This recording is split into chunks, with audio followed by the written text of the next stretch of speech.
Hello everyone, welcome to the online session of Azad high school. आज हम करेंगे class third की इंग्लिश ग्रामर का चैप्टर नंबर 10, जिसका नाम है प्रेजेंट टेंस।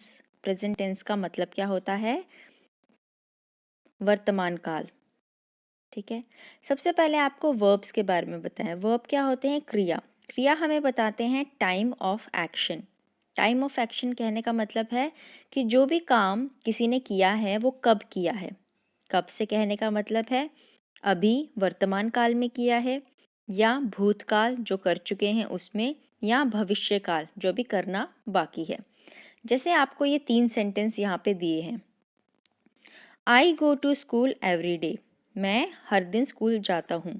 अब ये जो बात कह रहा है वो अभी कह रहा है, तो ये किसका सेंटेंस आ जाएगा? आपका प्रेजेंट टेंस का। दूसरा होता है I went to school yesterday, मैं कल स्कूल गया था। ये जो था लगा है इसका मतलब क्या है? ये बात कही गई है कल के बारे में कि वो कल स्कूल गया था। तो जो गो का सेकंड फॉर्म हो जाता है वेंट, वो लग जाता है किसमें? पास्ट टेंस वाले सेंटेंसेस में। थर्ड सेंटेंस आपको दिया है I will go to school tomorrow, मतलब मैं आने वाले कल में स्कूल जाऊंगा। टुमारो मतलब होता है आने वाला कल। अब ये सेंटेंस कैसा बना है? मैं स्कूल जाऊंगा, अभी गया नहीं है, तो ये जो काम होगा वो अभी होने वाला है, जो हुआ नहीं है। तो ये सेंटेंस आपके क्या बन जाते हैं? फ्यूचर टेंस बन जाते हैं। ठीक है, जिसमें विल भी लगता है वर्ब के आगे। तो ऐसे आपके 3 प्रकार के होते हैं टेंसेस, लेकिन आज हम किसके बारे में पढ़ेंगे? प्रेजेंट टेंस के बारे में, यानी कि वर्तमान काल जो अभी चीज़ें हो रही हैं। उसके आपको यहाँ पे सिर्फ 2 टाइप बताए हैं। सबसे पहले है simple present tense. Simple present tense में वह सेंटेंसेस आते हैं जो आप काम रोज करते हैं। ठीक है, वो काम आपके क्या कहलाते हैं? Simple present tense. जैसे कि Rekha swims in the pool, जो रेखा है वो पूल में तैराकी मारती है। Ravi drinks a glass of milk every day, जो रवि है दूध हमेशा पीता है। The girls swim in the pool, ये लड़कियां क्या कर रही हैं? पूल में स्विमिंग कर रही हैं, राइट। तो यहाँ पे एक चीज़ का आपने ध्यान रखना है, वो क्या है? अगर सिंगुलर आपका नाउन है, जैसे कि रेखा, रेखा एक ही लड़की थी, तो जो वर्ब है स्विम, यहाँ पे वर्ब क्या है आपका? स्विम, तो उसके आगे एस लग जाता है। यानी कि सिंगल वाला जो सिंगुलर नाउन होता है उसमें वर्ब के आगे क्या लगाते हैं हम? एस। और जो प्लूरल नाउन होता है, यानी कि जब ज़्यादा लोगों की बात की जाए, जैसे कि यहाँ पे द गर्ल्स कहा था, 2 लड़कियाँ थी, एक से ज़्यादा, तो वहाँ पे जो वर्ब था स्विम, उसके आगे एस नहीं लगता। ठीक है, तो ये चीज़ भी आपने ध्यान रखनी है। ये तो थे हमारे सेंटेंसेस जो हम रेगुलरली करते हैं, लेकिन ऐसे भी कुछ सेंटेंसेस होते हैं जो जर्नल स्टेटमेंट कहलाते हैं। जो मतलब बात कही गई है, कोई कहावत हो गई, या जो चीज़ यूनिवर्सल ट्रुथ है जो होती ही होती है। जैसे कि यहाँ आपको 2 सेंटेंस बताए हैं।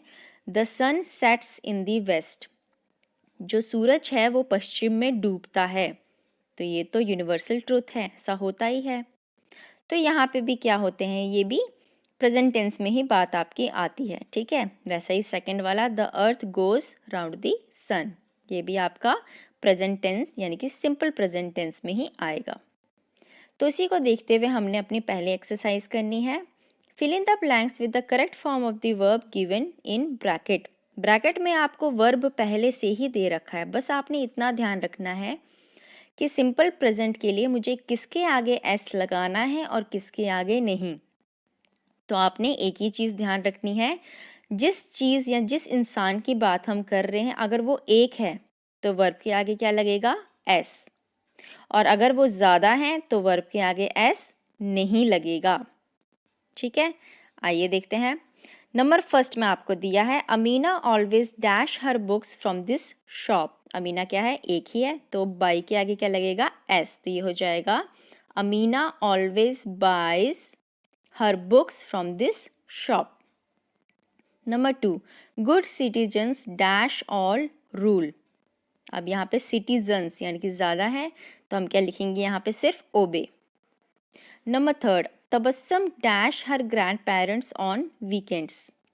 तबस्सुम क्या है, सिंगुलर है, तो यहाँ पे क्या हो जाएगा, विजिट्स, एस लग जाएगा।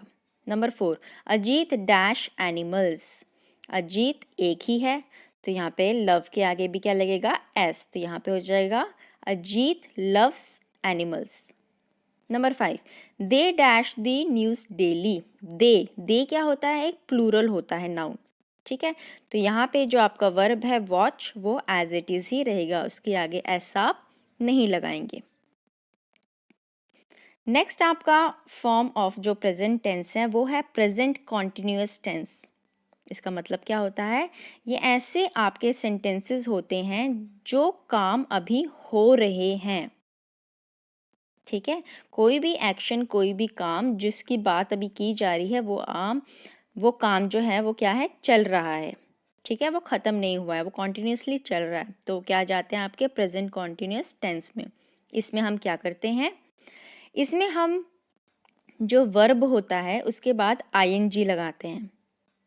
जैसे कि वर्ब था स्टडी, तो स्टडी के बाद आईएनजी लग जाता है स्टडिंग, ठीक है।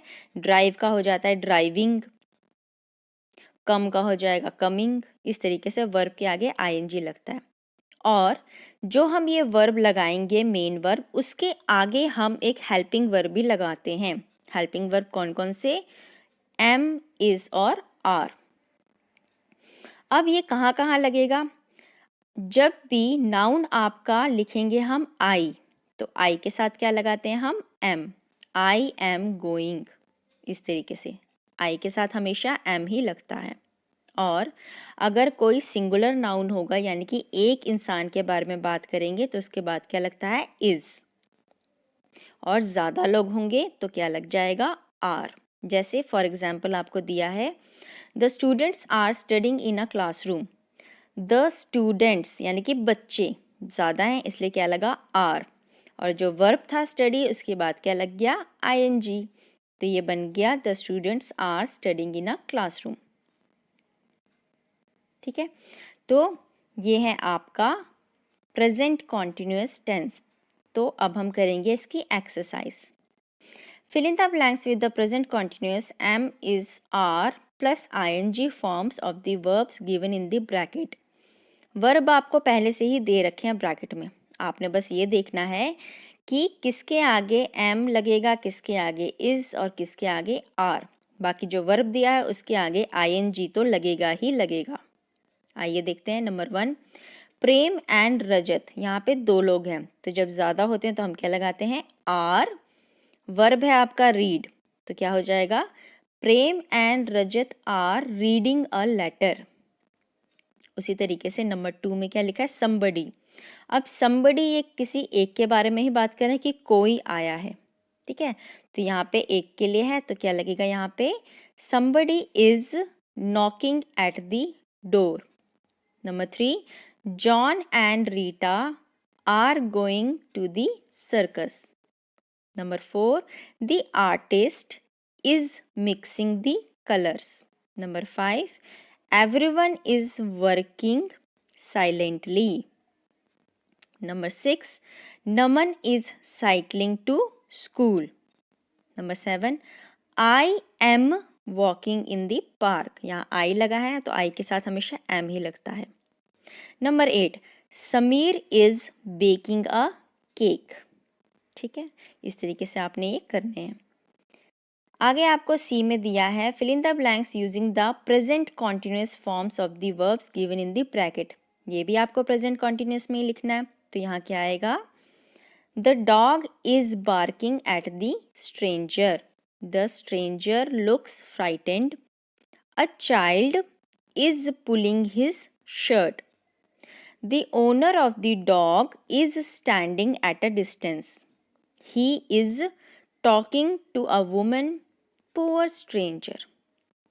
यहाँ पे जितने भी नाउन दिए थे सभी सिंगुलर थे, इसलिए हमने इज ही लगाया और वर्ब के आगे क्या कर दिया, आईएनजी लगा दिया। नेक्स्ट है D part. What would the people in the picture say if you ask them these questions, guess and write their answer. कहने का मतलब है कि जो पिक्चर में आपको दिख रहे हैं लोग, अगर हम उनको ये क्वेश्चन पूछें जो यहाँ दिया हुआ है तो वो क्या जवाब देंगे आपने गैस करके लिखना है। जैसे कि फर्स्ट वाला में था, इस इंसान को पूछा गया are you washing your car mister Malhotra, तो हमने देखा कि वो कार तो नहीं धो रहा था, वो क्या कर रहा है, खाना बना रहा है। तो उसने क्या जवाब दिया, no I am not, I am cooking. तो इसी तरीके से हमने बाकी सेंटेंस भी बनाने। Number 2, are you watering the plants mister Nath, तो ये क्या पौधों को पानी दे रहा है, नहीं, ये क्या कर रहा है, स्वेटर बुन रहा है। तो इसमें हम लिखेंगे no I am not, I am knitting. Third में दिया है are you reading a book Helga, तो क्या ये बुक पढ़ रही है, नहीं, तो ये क्या कहेगी, no I am not, I am walking. Number 4, are you getting dressed Anuradha, तो ये तो कपड़े नहीं पहन रही है, तो ये क्या बोलेगी, no I am not, I am eating. Fifth में पूछा है are you playing cricket Fatima, तो वो क्रिकेट खेल रही है, बिल्कुल नहीं, तो वो क्या कहेगी, no I am not, I am playing football. Six में पूछा है are you doing your homework Sampat, तो क्या वो होमवर्क कर रहा है, बिल्कुल भी नहीं, तो वो क्या कहेगा, no I am not, I am riding a horse. ठीक है, तो इस तरीके से आपने इन क्वेश्चंस के आंसर देने थे और यहाँ पे आपका ये चैप्टर भी ख़त्म होता है। अगर आपको मेरी वीडियो पसंद आए इसे लाइक ज़रूर करना। Thank you very much and have a nice day.